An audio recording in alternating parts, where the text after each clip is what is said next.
Oh, what's going on, YouTubers?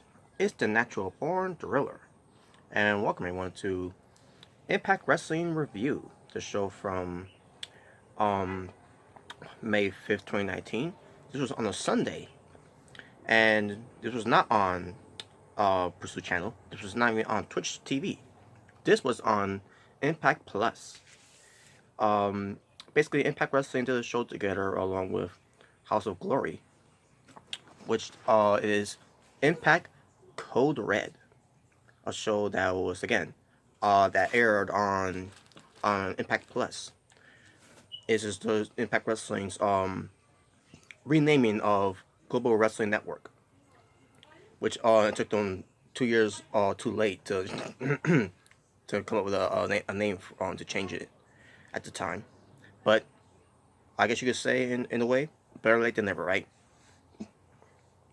But yeah, the show was taking place in Queens, New York, basically in the arena of the House of Glory.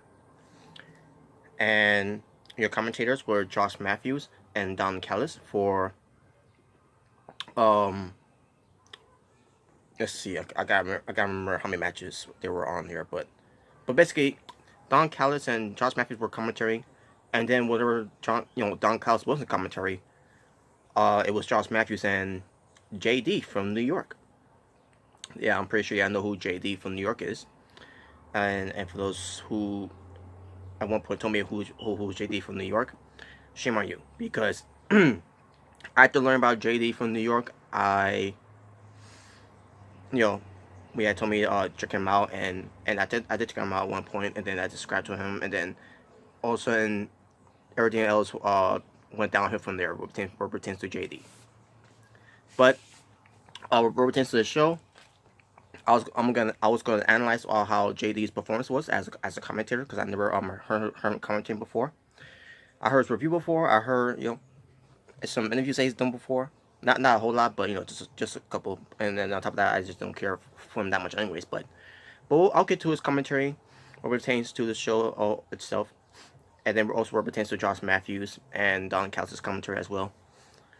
So we'll get to all that, and once we get to the show itself. So basically, it's going to feature the wrestlers of Impact Wrestling and the wrestlers of House of Glory. And here we go. So the first match opened up was a six-pack challenge.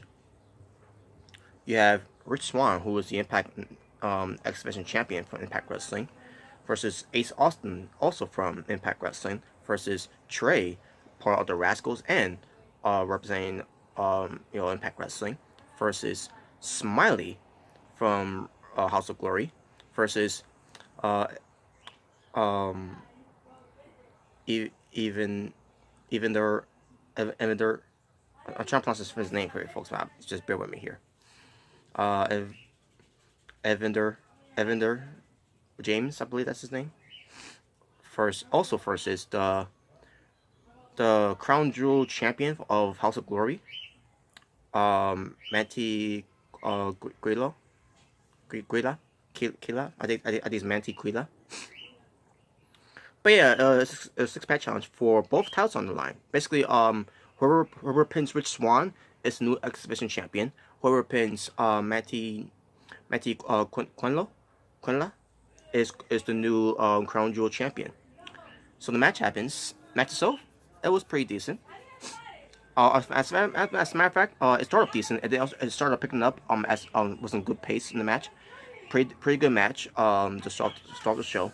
I thought I was like, wow, this is it's already getting started off pretty good. There was not much crowds in the arena, based on how I seen it. But then it started getting crowded a little bit more. But it still wasn't a much crowd in the show. That enough to make some noise. And yeah, the show itself. I'll get to how I felt about the show, the entire show, once we go through it. So yeah, Don Callis and Josh Matthews did commentary this match basically. I'll get to the part when JD and Josh Matthews start doing their commentary for this one match that JD ends up being part of. But yeah, like I said, the match itself was pretty good. In the end, Rich Swann gets the win over, I believe it was to Evander James, and Rich Swann gets him the pin. Ace Austin tried to break up the pin, but he was too late. And we had a stare down between Rich Swann and Ace Austin because they're both from Impact Wrestling. And on top of that, you have Rich Swann, who who's the X Division champion. And all I can say is, when I saw the stare down between those two, I see myself, now that's a match I would love to see for the Impact X Division championship between Ace Austin and Rich Swann. A few I'd love to see.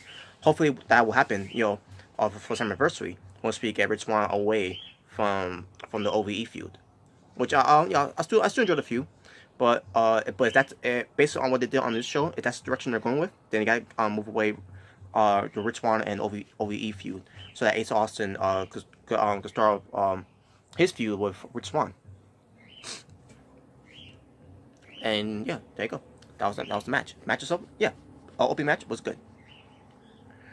This is a match that JD is coming into the commentary with Josh Matthews, and I gotta say, where it pertains to JD from New York on commentary, he was pretty decent, not bad. But in this match that they commentate, Josh Matthews and JD, JD's name, I think his name was Jerry. I can't remember his last name. That's the one thing I couldn't remember his last name. But I'll just call him JD from New York, basically, because we all know who JD is from New York on YouTube. So, but anyways,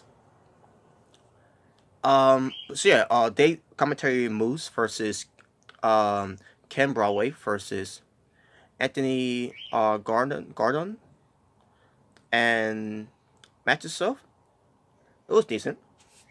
Until Moose left the ring, he was gonna go for the finish here, and then he's like doing this to the fans, and he walks away. And I was saying to myself, wow, this match ends up being from decent to solid. At this point, I didn't care about the match that much. So I like, can we win these two in the match already? And sort of Anthony Gardon ends up winning the match by defeating Ken Broadway. And that was that match. And that was it for JD. That was the only match that JD has commentary for this show. He didn't commentate any other matches on the show, which I thought he was, but turns out he didn't. He went just for this one match.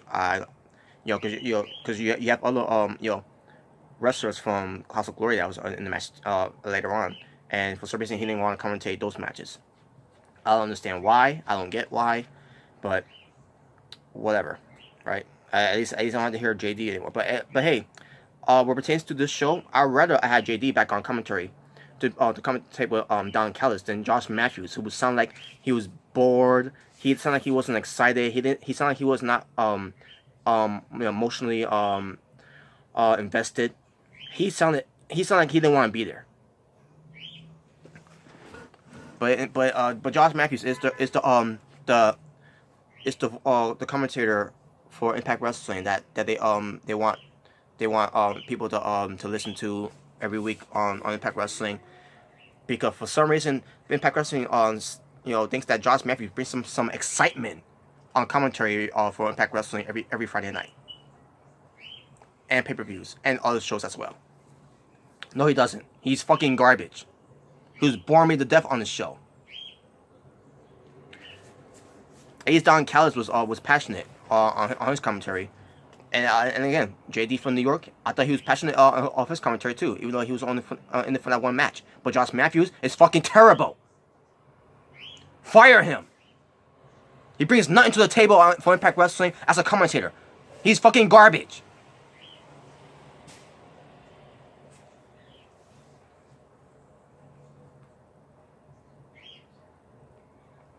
The Rascals, Dez and Wentz versus the North, which is Ethan Page and Josh Alexander.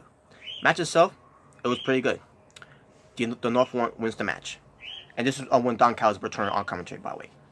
After JD was from New York was gone for that one match that he commentated, the rest of it was Josh Matthews, born as Josh Matthews, and Don Callis. Then we get to Tessa Blanchard and Valerie, or Victor, I think it's Violet versus Scarlett Bordeaux and Sonya Strong. Basically, Tessa Blanchard for Impact Wrestling. I also need to mention too, by the way.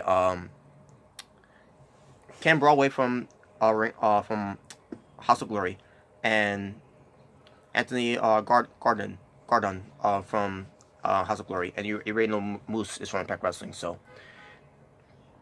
Rascals in the North, you already know where they're from, Impact Wrestling. But Tessa Blanchard from Impact Wrestling, uh, Violet from House of Glory, Scarbordeaux from Impact Wrestling, Sonya Strong from House of Glory. So yeah, Tessa Blanchard and Violet versus Scarbordeaux and Sonya Deville. In this match, folks, the match, I'm trying to remember if it was during this match. Yeah, I believe it was during this match. The bottom rope was loose, and they never fixed it. Throughout the entire night, after this match was over, they never fixed the bottom rope. They didn't bother tying up the bottom rope, to try to protect the wrestlers for the other wrestlers later on on the show. They didn't bother doing that. They just left it alone. You want a good example of unworked safe environment? That's right there, a good example there. They couldn't even bother to fix the bottom rope. People from House of Glory. And in a way, I gotta blame Impact Wrestling too, because they're all they're in partners with them for this event, and not one of the crew, staff, or whatever members of those people that fixed that could fix the ring or whatever problems that's going with, they couldn't even bother fixing the bottom rope. And the match for the Knockouts tag team match, it fell flat.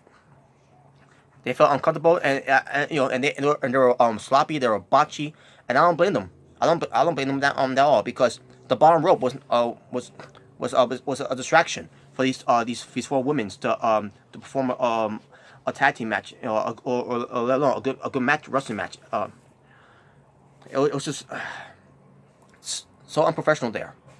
To allow these women, why couldn't they call an audible, but I don't know what it's fucking terrible.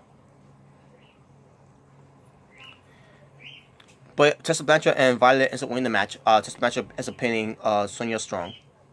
Oh yeah, I need to mention one thing. The ring announcer announced the wrong woman coming out. Basically, saying that Violet was Sonya Strong, but now you realize that wasn't Sonya Strong, because I'm pretty sure he didn't know who Sonya Strong was until finally someone told him that that's not Sonya Strong. Terrible. Then we get to Michael Elgin versus Willie Mack, both from Impact Wrestling. Match itself, pretty good. By the same time, Josh Matthews was so fucking garbage, was so boring. He sounded like he didn't want to be there. It's freaking terrible. I try to get excited for the show, but he brings no excitement on commentary. So, in a way, as I was watching the show, I felt bored. Not because of other performers, because of Josh Matthews.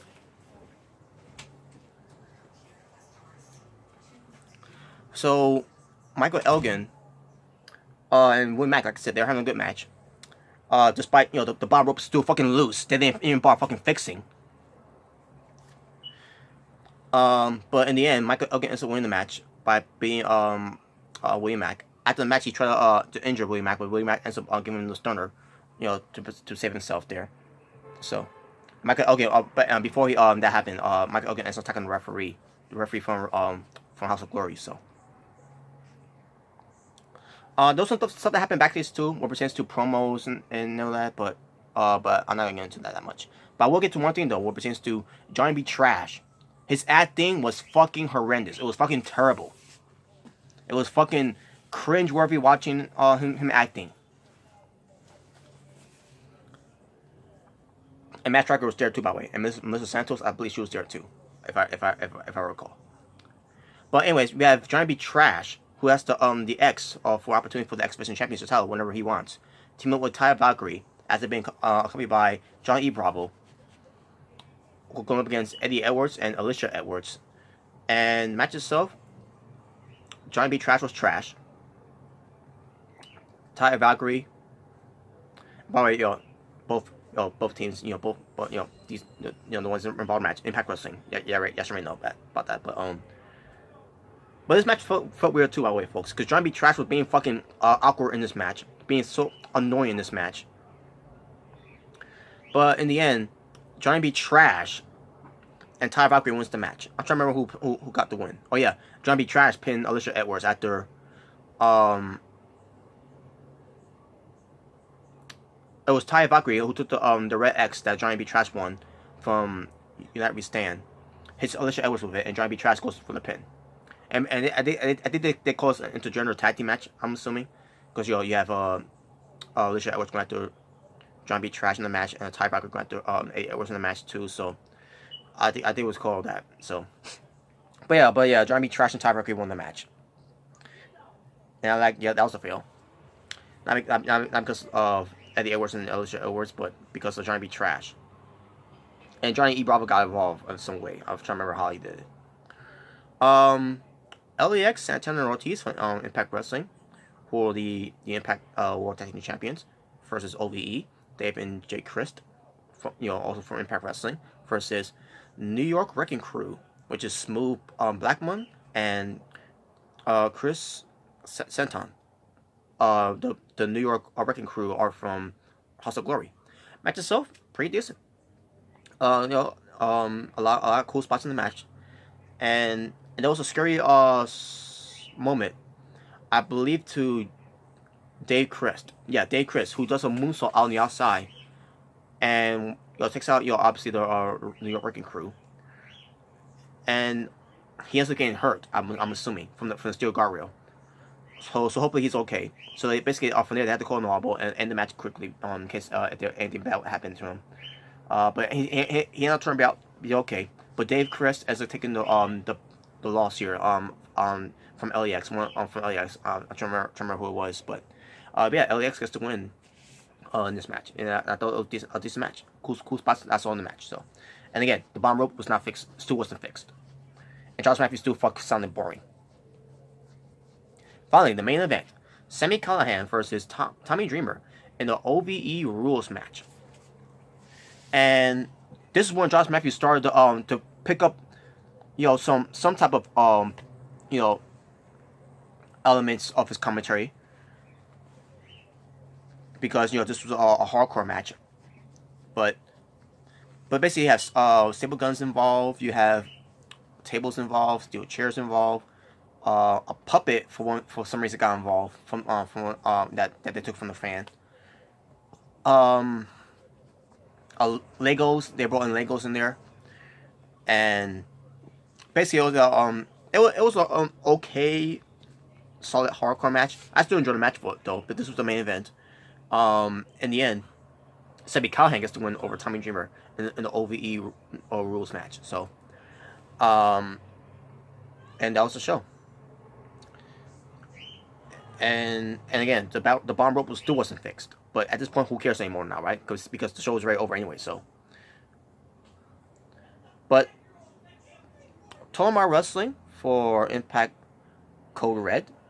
I'm going to count it right now, just to refresh my memory.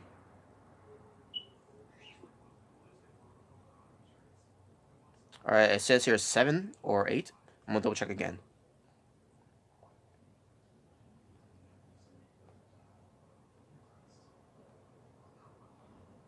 Eight matches. Okay, so there was 8 matches for Impact Code Red. And my overall scoring for the show, folks, I thought the show was solid. It was just a solid show. Wasn't anything that good or anything that great. So I'm just gonna go 4.5 out of 10. I think that's the best way for me to put it. So there you go. 4 out of 10. Oh no, I'm sorry, not 4 out of 10. 4.5 out of 10 is good. Based on how I my point of view of this show. So I think they're gonna do this again in the future, where it pertains to Impact Wrestling and House of Glory. Hopefully it'll be better this time, where it pertains to the fixing the ropes this time. And basically with different I'm not saying they're gonna do Code Red 2. I'm just saying they're gonna do like a different type of thing. I'm pretty sure they're gonna do another show together, Impact Wrestling and House of Glory, and hopefully JD ends up being being more invested in commentary in the show. which I thought he will anyways. You know, based on how he's acting like on this show. Not saying he was acting you know, not invested too. He did sound decent. Like I said, like I said, just you know, despite how I feel about JD from New York, you know, I thought he did decent. So I'm just being an analyzer of it. So I thought he did decent on the show. Hopefully JD will do more for Impact Wrestling and House of Glory when they do sign for that. So yeah, there you go. That's it. For it's 4.5 out of 10. I'm gonna go for. Hopefully they'll next time when they do a show, fix the fucking ropes. But that being said, and Josh Matthews needs to act like he fucking cares. But yeah, there you go. That's what I gotta say. So with that being said, folks, thank you for watching. And if you haven't checked the show out, maybe you'll probably enjoy the show more than I did. But again, the show wasn't bad though. I just thought it was a solid show. Hopefully they'll do better this time. But if you enjoy the show, good for you. More power to you. So with that being said, thank you for watching. It's the Natural Born Thriller, saying peace on the streets.